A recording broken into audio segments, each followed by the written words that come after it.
The following video addresses the maintenance and repair of the LF850 MasterSeries backflow prevention assembly from FEBCO. Before beginning any work, please familiarize yourself with these procedures to avoid injuring yourself or damaging the valve. Product resources, including installation and specification sheets, repair kit ordering information, and additional videos can be found at FEBCOonline.com. The LF850 features inlet and outlet shutoff valves, 2 check assemblies inside the valve body, and 4 test cocks. No special tools are needed for inspection or repair. You'll need an adjustable wrench and a socket set. FEBCO backflow prevention assemblies can be serviced in line. We'll begin by shutting down the system. Note, this is a dry demonstration. In real-world applications, some water will escape the valve during the following procedure. Take proper precautions. Slowly close the outlet shutoff valve.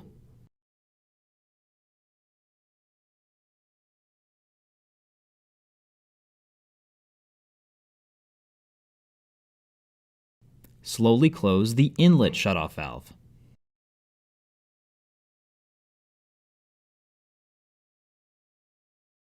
Bleed residual pressure by opening the number 4, number 3, and number 2 test cocks, cupping your hand above the valves to minimize water spray.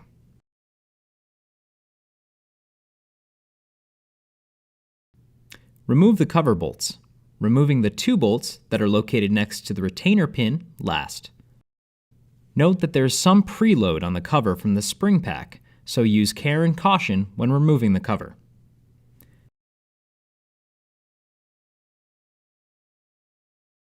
Inspect the bearing socket on the check cover. Excessive wear, cracking, or other apparent damage indicates replacement of the bearing socket is required.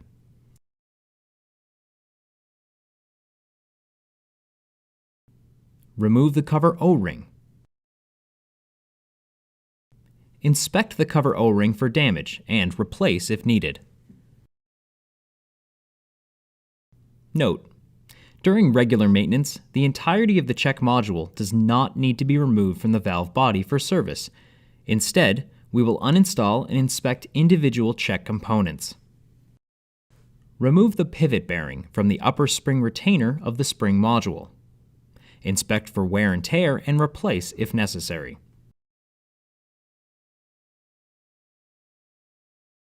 Remove the spring module for inspection. The spring is held in place by a load pin and 2 retaining clips. Remove one of the 2 retaining clips, and using the second clip as a handle, slide out the retaining pin. Lift the spring out of the valve. Inspect for wear or damage, and replace if necessary.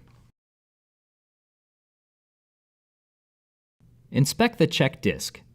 The check disc assembly is held in place by a jam nut connecting it to the check disc arm.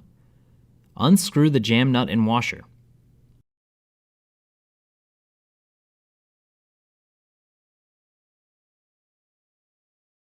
Lift the check disc arm and carefully remove the check disc assembly.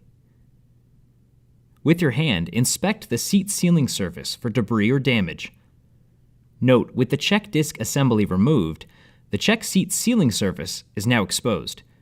Care should be taken not to drop the check disc arm onto the seat sealing surface. We recommend wrapping the check disc arm in a rag to minimize potential contact of these 2 components. Inspect the check disc rubber. If the rubber is cut, damaged, or worn, it should be removed and replaced. Unscrew the 4 bolts holding the retainer plate in place.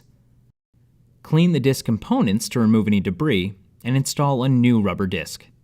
During emergency repairs, the rubber disc may be temporarily reversed and reinstalled. All damaged discs should be replaced as soon as possible. Check with the local authority having jurisdiction to ensure the reinstallation of a reverse disc is allowed. If the check sealing surface is damaged, the seat will need repair or replacement. The seat should only be removed if the arm or seat ring appears to be worn or damaged. To remove, disconnect the 4 lock nuts on the exterior of the valve, holding the seat ring in place. Carefully lift it from the valve. With all the check components cleaned or replaced as needed, it's time to rebuild. If you remove the seat ring assembly, make sure to properly reinstall and lubricate all O-rings, including the stud and main sealing surface. And evenly tighten the forelocking nuts. Do not over-tighten the lock nuts. Reconnect the check disc assembly to the arm by rethreading and tightening the jam nut and washer.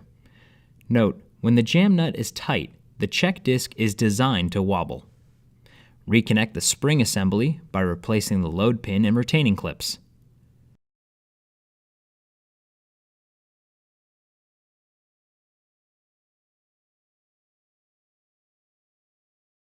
Reinstall the pivot bearing.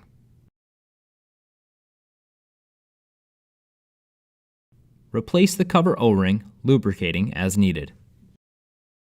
Reinstall the cover, aligning the pivot bearing to the bearing socket and the retainer pin to the retaining pin hole. Rethread the bolts in a cross pattern, starting with the 2 bolts on either side of the retainer pin. Torque wrench tight in a cross pattern to ensure that the cover is evenly threaded.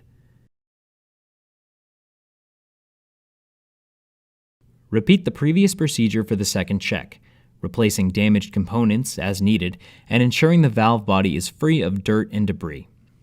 Once both checks have been inspected and reassembled, it's time to restart the system. Start by closing the number 2, number 3, and number 4 test cocks. Slowly open the inlet shutoff valve halfway to allow the valve to fill with water. Bleed any air trapped within the system from test cocks number 2, number 3, and number 4 in this order by cupping your hand over the test cock, opening halfway until water flows from the open port, and then closing. Once all air is purged from the system, fully open the inlet shutoff valve.